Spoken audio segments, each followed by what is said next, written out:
News, सच जरूरी है। नमस्कार, आप देख रहे हैं MNS न्यूज लाइव। आप सभी का स्वागत है। मैं हूं आपके साथ मर्शी। तो आइए जानते देश और दुनिया की तमाम बड़ी खबरें। भारत बौद्धिक स्वतंत्रता की ओर बढ़ रहा, यह सही इतिहास लिखने का समय, दत्तात्रेय होसबोले का बड़ा बयान।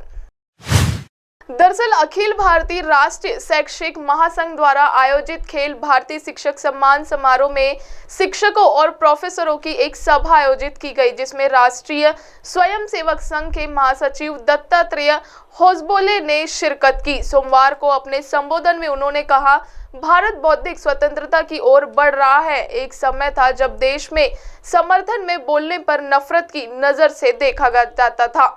औपनिवेशिक मानसिकता अब पूर्ण रूप से खत्म हो गई है। अपने संबोधन के जरिए दत्तात्रेय होसबोले ने भारत विरोधियों पर व्यंग्यात्मक तरीके से हमला किया। उन्होंने कहा, जब अंधेरा दूर हो जाता है तो कुछ विरोधी शक्तियां हल्ला करती है।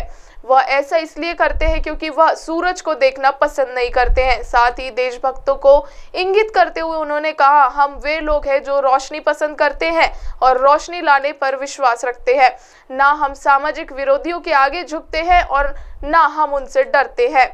साथ ही उन्होंने कहा, भारत के स्व को जागृत करने का सही समय आ गया है, इसीलिए देश के सही इतिहास को सामने लाने की जरूरत है। ऐसे कई उदाहरण हैं जहां छात्रों को राष्ट्र और राष्ट्र संस्कृति से संबंधित विषयों पर PhD करने से रोक दिया गया, जबकि कुछ को सही इतिहास पर PhD करने की अनुमति नहीं दी गई। दत्तात्रेय ने कहा कि हम बौद्धिक स्वतंत्रता की ओर बढ़ रहे हैं। बौद्धिक संघर्ष की इस लड़ाई में बुद्धिजीवियों की सख्त जरूरत है। नजर डालते हैं एक और खबर पर। पुल की मरम्मत के नाम पर इंजीनियरों का फर्जीवाड़ा, 42 करोड़ के एस्टीमेट को बनाया 142 करोड़ का।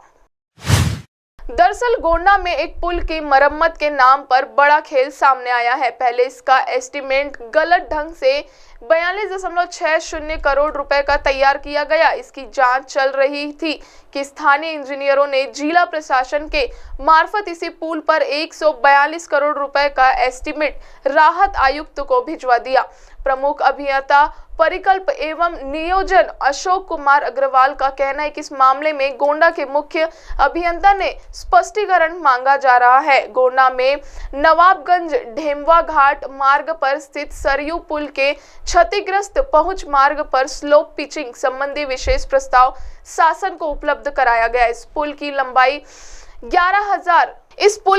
1132.80 मीटर है और कुल 42.60 करोड़ रुपए का एस्टीमेट भेजा गया। इसमें गड़बड़ी की शिकायत मिलने पर शासन ने मुख्य अभियंता प्रधानमंत्री ग्रामीण सड़क योजना को जांच सौंपी। उन्होंने जांच रिपोर्ट में स्लोप पिचिंग समेत लंबाई, चौड़ाई व ऊंचाई के आधार पर प्रस्तावित कामों के निकाले गए रेट पर सवाल उठाए। एस्टीमेट के कुछ प्रावधानों के पुनः परीक्षण की आवश्यकता बताई। यह भी कहा कि इस कार्य में प्रस्तावित बाईपास का निर्माण उचित नहीं मालूम पड़ता है।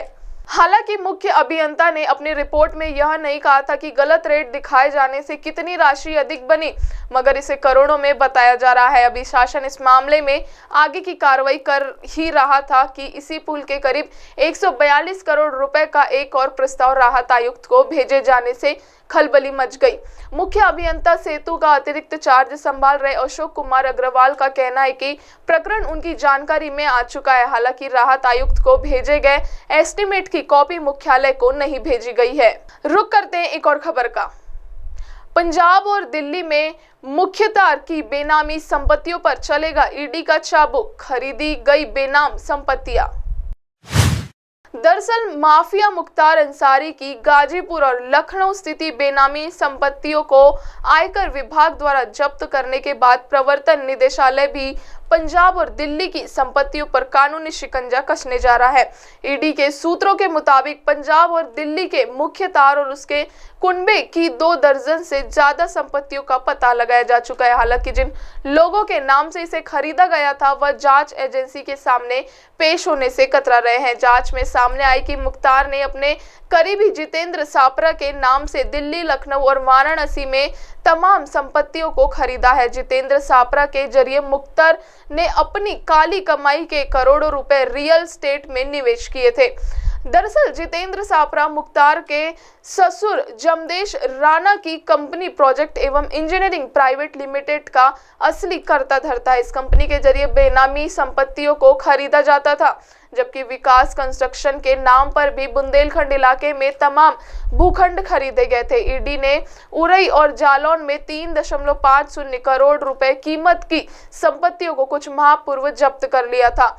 आयकर विभाग ने रविवार को लखनऊ के डालीबाग में 1.50 करोड़ कीमत वाले जिस भूखंड को जब्त किया है उसे गाजीपुर निवासी तनवीर शहर के नाम से खरीदा गया था।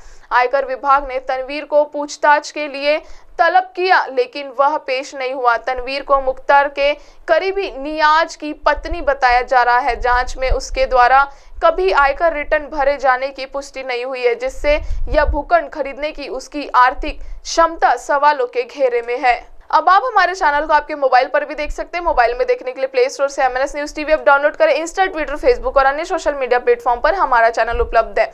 आप हमारे चैनल को लाइव भी देख सकते हैं www.mnsnewstv.com पर। फिलहाल वक्त हो चुका है दर्शकों ब्रेक का। ब्रेक से लौटने के बाद देखेंगे देश और दुनिया की तमाम बड़ी खबरें। नमस्कार।